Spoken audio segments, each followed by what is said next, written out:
¿Cuáles son las causas de la osteoporosis? Porque los dedos se arrugan en el agua. ¿Cómo se cultiva el cacao? Presentamos Oigamos la Respuesta, el podcast de preguntas y respuestas del Instituto Centroamericano de Extensión de la Cultura, ICQ.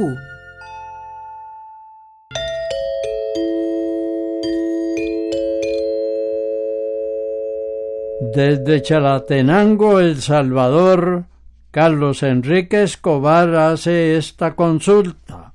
En la película Ben-Hur hablan de unos lugares llamados Antioquía y Alejandría. ¿Existieron esos lugares? ¿Todavía se llaman así o ya cambiaron de nombre? ¿En qué país de la actualidad están ubicados o pertenecen? Escuchemos la respuesta. Efectivamente, estos lugares existen. La ciudad de Alejandría se encuentra en el norte de Egipto, en el delta del río Nilo, y es el puerto principal de ese país. Esta ciudad fue fundada hace unos 2340 años por el gran conquistador Alejandro Magno, quien precisamente le dio su nombre. Egipto había estado durante mucho tiempo en manos del rey persa Darío III, a quien Alejandro derrotó en varias ocasiones. Al llegar a Egipto, luego de su victoria definitiva contra los persas, el pueblo egipcio recibió a Alejandro como rey y libertador. Alejandro Magno fundó varias ciudades con el nombre de Alejandría en diferentes regiones del mundo que conquistó. Aparte de la egipcia, también hubo Alejandrías en los territorios donde hoy están los países de Grecia, Irak, Irán, Afganistán, Turquía y Pakistán. Precisamente cerca de Pakistán es donde se cree que Alejandro estableció la ciudad de Alejandría Bucéfala, nombre que combinaba el suyo propio con el de su amado caballo Bucéfalo, que murió durante la conquista de ese lugar. Por otra parte, la antigua ciudad de Antioquía hoy se llama Antaquia y está situada en Turquía. Se fundó unos 300 años antes de Cristo por Seleuco I, un hombre que había sido oficial del ejército de Alejandro Magno, pero que luego llegó a ser un poderoso rey. Siglos después, en Antioquía anduvo San Pablo, predicando las enseñanzas de Cristo, y se cree que allí fue donde San Pedro construyó una de las primeras iglesias cristianas, en el interior de una cueva. De Tayutic de Turrialba, Costa Rica, Miriam Murrias nos hace esta consulta. ¿A qué se debe que el ser humano pueda aprender tantas cosas? ¿Cómo sostiene tanta información? ¿Hasta dónde llega la mente? Oigamos la respuesta. El ser humano puede aprender muchas cosas gracias a la capacidad de la mente para recibir y almacenar una gran cantidad de información que aprende a través de la vida. Esa información le llega por medio de sensaciones, ideas, pensamientos, sonidos y muchas cosas más. Todo lo que percibimos por medio de los sentidos llega al cerebro a través de unas células llamadas neuronas. Podemos decir que las neuronas son como pequeñísimos transmisores. Estas se conectan unas con otras y transmiten impulsos a través del sistema nervioso. Este sistema es como una especie de instalación que conecta todo nuestro cuerpo con el cerebro. Gracias a esa conexión entre las neuronas, podemos tocar un pedazo de hielo y darnos cuenta de que es frío, observar un bello paisaje, percibir un aroma, sentir el sabor ácido de un limón o sentir agrado o repulsión por alguna melodía que escuchamos. No podríamos darnos cuenta de esas sensaciones si las neuronas no transmitieran los impulsos eléctricos y químicos hasta el cerebro, que es el que nos da, como si dijéramos, la interpretación de las sensaciones. Por estudios muy recientes, se sabe que la memoria tiene que ver especialmente con las conexiones de las neuronas en unas partes del cerebro llamadas hipocampo y amígdala. Estas no se dedican exclusivamente a la memoria, pero al hacer estudios y experimentos mediante aparatos de resonancia electromagnética, se vio que esas son las zonas cerebrales que presentan más actividad cuando alguien recuerda la información almacenada en el cerebro. Al parecer, cada vez que guardamos un recuerdo o que aprendemos algo nuevo, se forman nuevos contactos entre las neuronas, es decir, que esa especie de instalación se hace cada vez más grande. Una persona puede desarrollar destrezas y acumular mucha información en la medida en que ejercite sus capacidades en forma apropiada, sobre todo en las primeras etapas del desarrollo humano.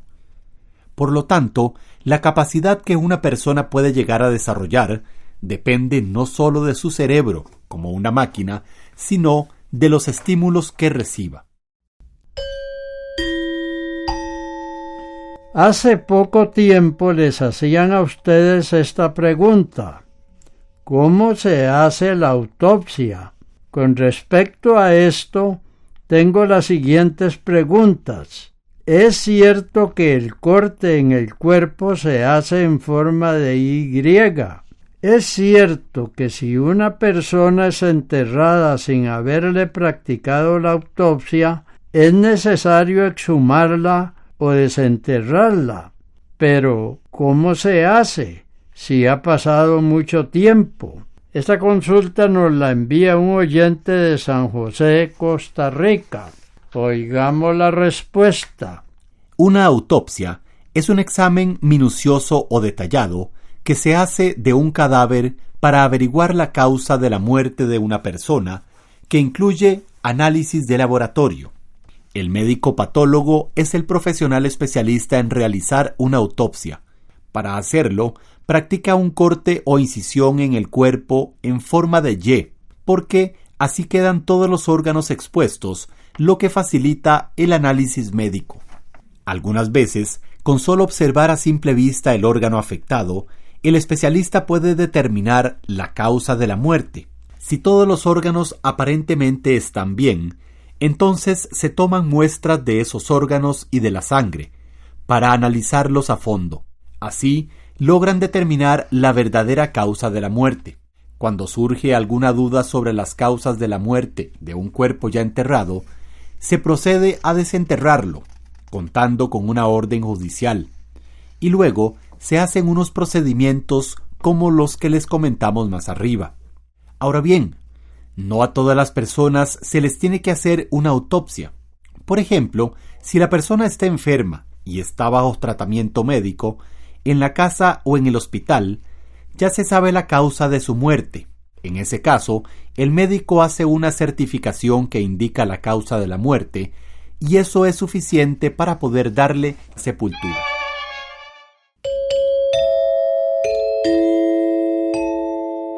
Los frutos de un árbol se contaminan si se entierra un animal cerca de la raíz. Esa es la consulta que nos hace Leila Cordero por medio de un correo electrónico. Oigamos la respuesta.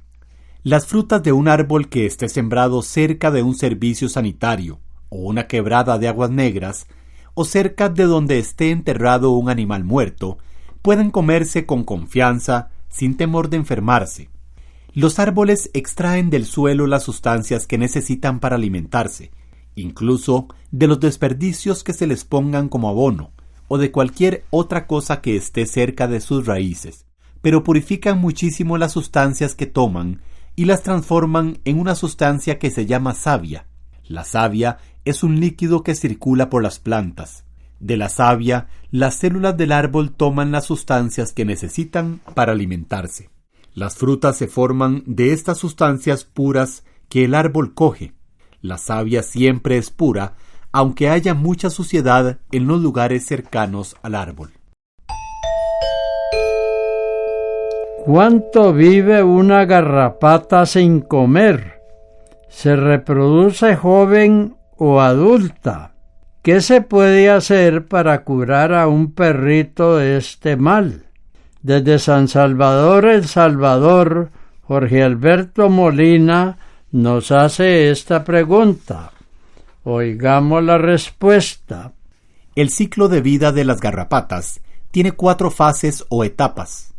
Primero es un huevo, luego se convierte en larva, de ahí la garrapata se transforma en ninfa cuando no se le han desarrollado las alas y finalmente en adulta.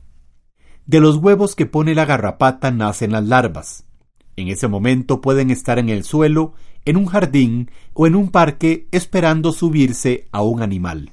Una vez que las larvas se llenan de la sangre de un animal, durante unos 3 o 4 días se sueltan y caen al suelo para convertirse en ninfas. En esta fase de ninfas, las garrapatas maduran sus órganos reproductores, de manera que se define cuáles serán hembras y cuáles macho. Después, las ninfas se vuelven a subir a un animal para chuparle su sangre durante unos 5 o 6 días. Cuando las ninfas están llenas, se sueltan de nuevo y caen al suelo para transformarse en adultas. Como adultas, pueden pasar hasta 3 meses sin alimentarse. Finalmente, la garrapata adulta se sube a un perro o a otro animal, donde puede vivir hasta 1 semana chupándole la sangre. Durante ese tiempo, la hembra puede hacerse 4 veces más grande. El macho también se alimenta con la sangre del animal, pero en menor cantidad.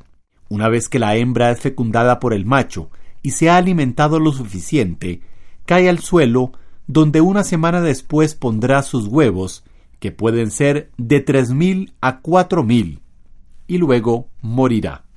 Alrededor de unos 7 días después, nacerán de estos huevos las larvas, que por cierto pueden vivir muchos días sin alimentarse. De nuevo, estas larvas van a subirse a un animal y el ciclo se repite. Existen varias especies o clases de garrapatas. Unas atacan a las personas, otras al ganado y muchas a los perros o los gatos. Pero todas pasan por estas 4 fases.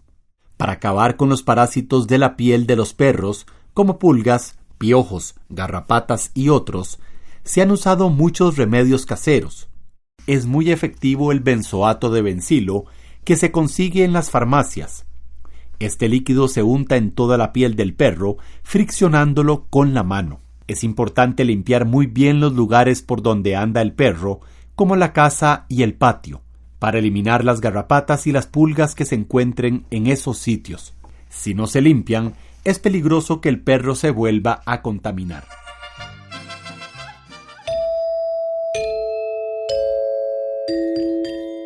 Tengo un árbol de limón y el tronco se está descascarando. ¿Qué puedo hacer? Esa es la consulta que nos hace José Andrés Porras Navarro por medio de un correo electrónico. Oigamos la respuesta. Este síntoma que usted menciona es característico en cítricos afectados por un hongo del suelo que produce la enfermedad conocida como gomosis.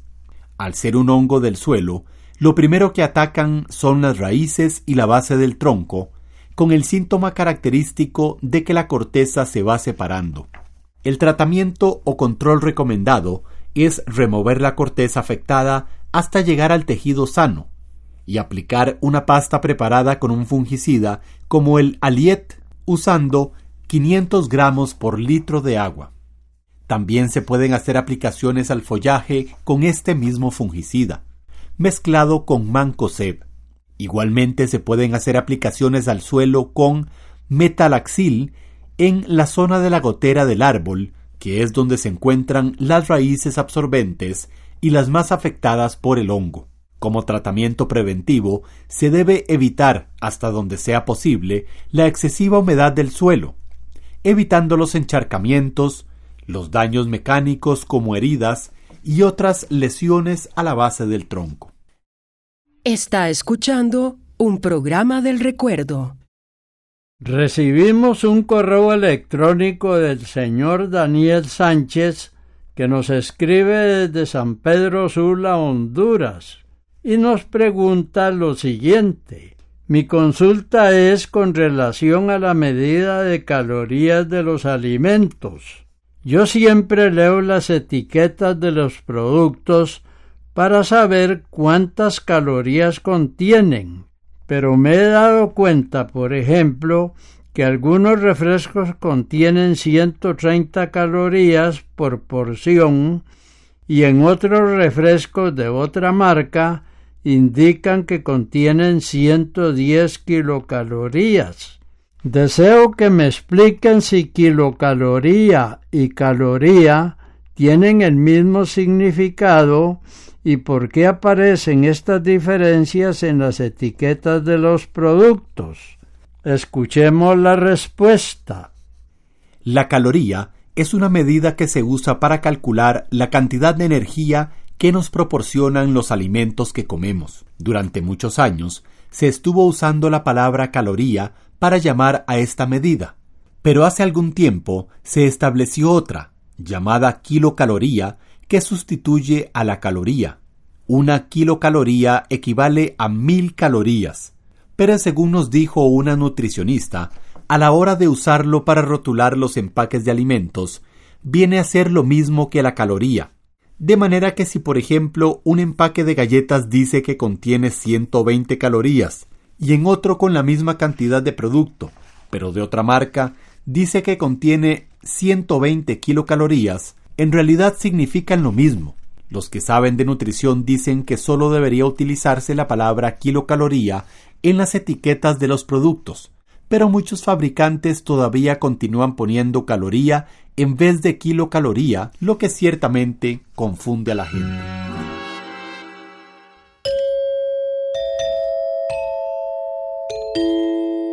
El señor Adolfo Arias Camacho nos llamó por teléfono de Turrialba, Costa Rica, y nos preguntó lo siguiente: quiero saber qué se puede hacer para ahuyentar los armadillos que arrancan los cultivos de rábano y repollo. Oigamos la respuesta. Los armadillos, cuzucos o armados se alimentan de larvas de insectos como los jobotos, lombrices de tierra, abejones y otros animalillos que se encuentran en la tierra. Es muy importante eliminar este tipo de animalillos porque resulta que los armadillos tienen el olfato muy desarrollado y si no olfatean insectos y animalillos en el suelo, no escarban. Otra forma de ahuyentarlos es poner depósitos de alimento lejos de donde se tiene algún cultivo. La razón es que podrían estar llegando a su huerta porque en el lugar donde acostumbran vivir no encuentran suficiente alimento. En esos depósitos usted puede poner insectos, larvas, caracoles, abejones, lombrices y frutos maduros que hayan caído de los árboles para atraerlos.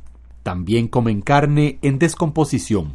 Sin embargo, como los armadillos son animalitos muy difíciles de ahuyentar, en último caso lo mejor es cazarlos y llevarlos a un bosque o montaña lejana. Como son casi ciegos, si uno se queda quieto, ellos se arriman y se pueden atrapar, pero hay que agarrarlos muy fuerte, ya que se mueven mucho tratando de escapar.